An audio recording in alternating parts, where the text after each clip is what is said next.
Bismillahirrahmanirrahim. Assalamualaikum warahmatullahi wabarakatuh. Perkenalkan, saya Bana Subagja. Di sini saya akan menjelaskan mengenai IP address. Di sini ada pengenalan IP address. Apa itu IP address? IP itu kepanjangan dari Internet Protocol. Dan address itu berarti alamat. Yang berarti alamat Internet Protokol atau aturan di Internet. Nah, ketika di Internet itu ada yang namanya angka-angka. Nah, angka itu bisa dilihat. Nah, ini ada angka seperti ini 192, 168, 100.1. Nah, di sini IP itu ada dua. Yang pertama IP address versi 4 dan juga IP address versi 6. Yang akan kita bahas yaitu IP address versi 4. Nah, seperti yang kita pelajari ya bahwa IP ini menggunakan bahasa komputer ya, yang dimana ada biner. Nah, di sini bisa dilihat 192 ini termasuk satu oktet. Oktet pertama, lanjut oktet kedua 168, oktet ketiga 100, dan oktet keempat yaitu 1. Contohnya di sini. Nah, di sini kenapa sih bisa ada 192? Kenapa bisa ada 168, 100, 1? Nah, kita lihat ini di ujungnya yang satu ini. Kenapa bisa angkanya 1? Karena ini ada, lihat ada oktetnya. Satu oktet ini ada 8 bit. Ini 1, 2, 3, 4, 5, 6, 7, 8. Nah, ini merupakan satu oktet. Satu oktet ada berapa bit? Ada 8, sama dengan 8 bit. Nah, kenapa bisa ada 1? Ini dimulai dari perpangkatan 2. 2 pangkat 0. Ini dua dari 0 ya. 0, 1, 2, 3, 4, 5, 6, 7. Berarti 2 pangkat 0, 2 pangkat 1, sampai 2 pangkat 7. Nah, 2 pangkat 0 berapa? Sama dengan 1. Seperti itu. Lalu juga kenapa ini bisa 100? Kita lihat juga 0, 1, 2. 2 pangkat 2 berapa? 4. 2, 3, 4, 5, 5, 6. 2 pangkat 5 yaitu 32. 2 pangkat 6 itu 64. 64 tambah 32 yaitu 96. 96 ditambah 2 pangkat 24 berarti 100. Nah, itu binernya ya. Bisa teman-teman ingat kembali ya pelajaran mengenai biner. Nah, ini merupakan satu kesatuan dari IP versi 4. Jika di keseluruhannya, IP versi 4 ini memiliki berapa oktet? Ya 4. 1, 2, 3, 4. IP versi 4 ini ada berapa bit keseluruhannya? Tinggal dikalikan saja itu. Satu oktet ada 8. 8 dikali 4 sama dengan 32 bit. Total dari IP address versi 4. Nah, lanjut. Nah, setelah kita tahu IP address, ada kelas-kelasnya. Ada kelas A, kelas B, dan juga kelas D. Ada juga kelas C, maaf. Ada juga kelas D sama kelas E, yaitu beda fungsi ya, beda penggunaannya. Nah, ini kita ada 3 ya, kelas A, B, C. Nah, kelas A itu rentangnya itu antara IP 1 sampai dengan 126. 126. Yang awalnya kan ini networknya misalkan satu ininya berapa-berapa, hostnya berapa. Seperti itu. Nah, kelas B ada dimulai dari 128 sampai dengan 191. Lah, kok ini kemana IP 127 ya? Kan ini langsung 126. Lanjut dilewat 128. Nah, 127-nya itu merupakan IP loopback. Ketika teman-teman kemarin ngoding kan ada localhost ya, localhost 127.0.0.1 gitu. Nah, 127 ini merupakan IP loopback, itu merupakan IP bawaan yang ada di komputer. Seperti itu. Setiap Windows ada IP bawaannya, IP loopback namanya. Nah, lanjut kelas B ini 128 sampai dengan 191. Nah, ini ada networknya. Kita bisa lihat teman-teman, untuk IP kelas A itu networknya itu di satu oktet ini. Berarti hostnya 3 oktet. Nah, untuk kelas B ini, untuk networknya itu ada 2 oktet, 2, dan hostnya juga ada 2 oktet. IP kelas C 192 sampai dengan 223. Ini 3 oktet network 1 oktet host.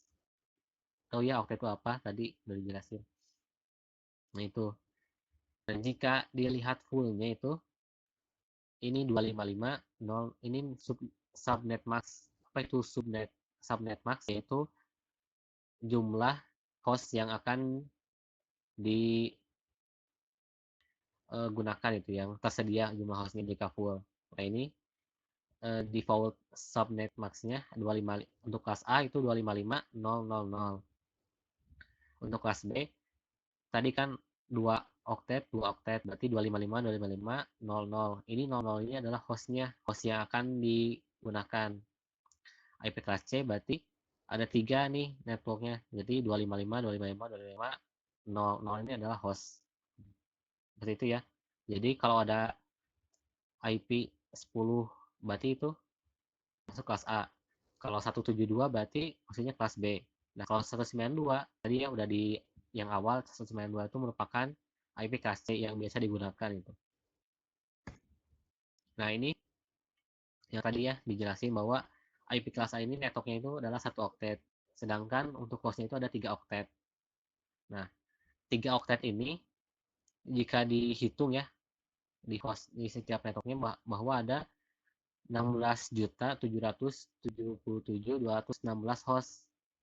Maka dari itu IP kelas A ini merupakan IP yang sangat banyak gitu ya, yang jika dipakai keperluannya itu untuk yang banyak pengguna, misalkan di kampus menggunakan IP kelas A karena bisa nyampai ribuan jutaan gitu. Ini untuk kelas B ada 2 oktet network, 2 oktet host, jika dijumlahkan berarti 16 bit 16 bit seperti itu. Maka totalnya itu adalah 65.536 host. Ini opsional, bisa teman-teman bisa pakai IP kelas A atau IP kelas B itu untuk penggunaannya. Nah, itu yang ketiga ada IP kelas C, yang dimana ini ada 3 oktet network, 1 oktet host. Yang dimana ini jumlahnya 24 bit network, 8 bit host. Nah, ini lebih kecil ya, hanya mencapai 256 host saja itu. Jadi hanya sekitar 300 kurang lah, setengah gitu penggunanya. Nah, maka dari itu di kampus kan nggak ada yang 192 ya, satu di kampus tuh kebanyakan IP kelas B atau IP kelas A karena bisa nyampai ribuan bahkan jutaan gitu.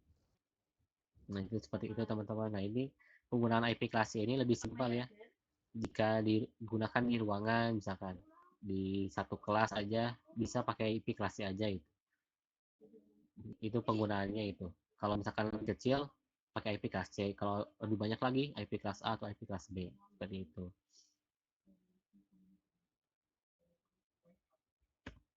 Nah, ini adalah tabel CIDR. Apa itu CIDR? CIDR. CIDR itu kepanjangan dari Classes Inter Domain Routing. Ini uh, yang dimana ada prefix ya. Kita mengenal prefix itu slash, ada slash 24, slash 8, slash 16 dan lain-lain. Nah, fungsi slash ini itu untuk menentukan jumlah host yang akan dipakai itu. Misalkan keperluannya itu 1000 host, maka itu menggunakan prefix berapa, slash berapa yang hasilnya 1000 host. Di sini contohnya adalah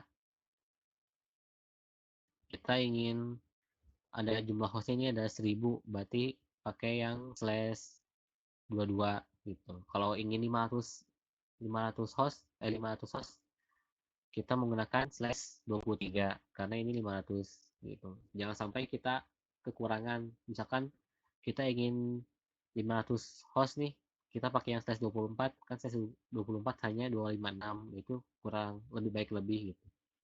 Itu seperti itu. Ini adalah bisa dilihat ya. Dan juga ini kalau misalkan udah biasa, udah apa gitu. Tapi kalau misalkan masih belajar ya, kita masih bisa lihat aja gitu. Lihat tabel CIDR-nya. Oh, lihat nih slash 30 berapa. Ada perpangkatannya dari 0 sampai 24. Seperti itu. Kan sama ya tadi ya. 16.777.216. Sama ya. Ini jumlahnya. Berarti kuncinya itu adalah di perpangkatan 2. Teman-teman nggak usah ngitung kayak X, Y, atau apa. Jadi cukup perpangkatan 2 aja itu kunci utama dari IP address.